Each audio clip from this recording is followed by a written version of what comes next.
I spent 1 year learning a one-handed backhand. And for you guys that are not familiar with my channel, I've been playing tennis for 40 years and I've always used a two-handed backhand. So what led me to learn a one-hander? Well, there's two reasons why I did the Project One-Hander series of videos. Number one, I wanted to show you guys that it's never too late to improve your tennis game. Even at my age of 46, I still can improve my technique tremendously. So no matter what age, you can always get better at tennis. But there's another reason. See, when I first started my YouTube channel, one of the first videos that I made was about the one-handed backhand and the fact that it's disappearing from the professional tours. And if you look at the numbers that I displayed in this video, how many players use a one-handed backhand, there was barely anyone on the WTA tour and it was very few players on the ATP tour, and these numbers are going even further down. So to all you coaches out there watching, I want to encourage you to have your students, especially if they're juniors, play a one-handed backhand. It is not a deficient shot by any means. Yes, the return of serve is better with the two-handed backhand, but the one-handed backhand has also advantages over the two-handed backhand. For example, it is more natural to create topspin with a one-hander compared to a two-hander. It is also more natural to create angles with a one-handed backhand, and also one-handed backhand players have an easier time learning a one-handed slice and a one-handed backhand volley. So now back to my one-handed backhand. I've spent a lot of time training. I can tell you that my one-handed backhand has improved.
However, the ultimate test for any tennis player is playing out points, or more specifically, playing matches. And while I'm very comfortable hitting against the wall, hitting against the ball machine, having the balls fed to me, doing drills, I can hit my one-handed backhand perfectly fine. But what happens when I play a match is that now weak areas in my one-handed backhand are exposed and my one-handed backhand falls apart. And what are those weak areas? Well, number one is the return of serve.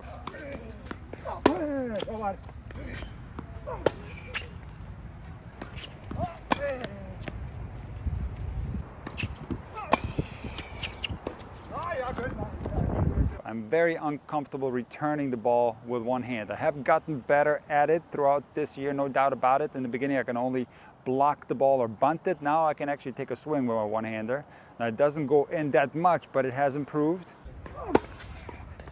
Another weakness of my one-hander is hitting defensive one-handed backhand. So in other words, when I get pulled wide and my hand is disengaged from my body, if I'm reaching a little bit, I'm very weak and unable to create power with my one-hander, while I can do a lot more damage with my two-hander because I got the other hand to help me. No, that's stupid. And most importantly, and this is what a lot of you guys struggle with, high backhands are extremely difficult. So when I get a high ball that's above my shoulders or higher, I'm extremely weak hitting the ball up here. And another thing that's more of a mental battle is the following. So when I'm hitting backhands in practice. I can take cuts at the ball, and I'm hitting it pretty fast actually. But when I'm in a match, and if I hit fast, I can get maybe 2, 3 backhands in, and then I miss the next one. I don't have the consistency yet. So what ends up happening is that I slow my backhand down a little too much, and now I'm not doing enough to my opponent, and they're hitting winners on me left and right.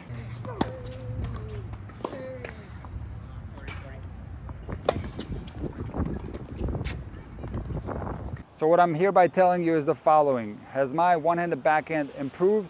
It absolutely has. But 1 year is not enough. I probably should make this series 10 years long in order to have my one-hander be more like my two-hander, and even that's not enough. My one-handed backhand will never be as good as my two-handed backhand, because remember, I put 40 years of work into my two-hander, and that's something that's not made up that easily. Now, one interesting thing that happened to me while I was practicing my one-handed backhand is that I was debating whether to play with a continental grip, because that's my muscle memory, because I have a continental grip with my right hand on my two-hander. So I'm more comfortable playing the one-handed backhand with a continental grip. But there are some disadvantages when it comes to control and hitting the ball very hard. It's not wrong to use a continental grip. So you're better off using an Eastern grip. Your thumb is more underneath the racket, and it's easier to get that vertical swing path and apply topspin. So when I grip my racket the proper way, a little bit tighter on the handle with the Eastern grip, I got a tremendous amount of pain in this part of my hand. I got a really bad blister here because the butt cap is in a different location compared to any other shot. It is also a different edge of the racket that was hitting in here, and I was getting a lot of pain in my hand. Now, after a while, of course, this pain subsided and the blister went away and I got used to it. One other interesting thing when I did finally decide to play my backhand with an Eastern grip was the following. If I hit a backhand and then immediately got a ball to my forehand, I could not find my forehand grip. So I would end up in the wrong grip often, most of the time in an Eastern forehand grip, and I would miss the first forehand after hitting a backhand. So that's something that I found out from training, is that you shouldn't hit consecutive backhands 100% of the time, because that's what I was doing. I wasn't switching from my backhand to my forehand. I would hit hundreds of backhands in a row consecutively. So I never even thought about the complexity of being in a different grip compared to my two-handed backhand and having to switch to a forehand grip, which is something that has to be considered.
was my last one-handed backhand ever. Long live the one-handed backhand.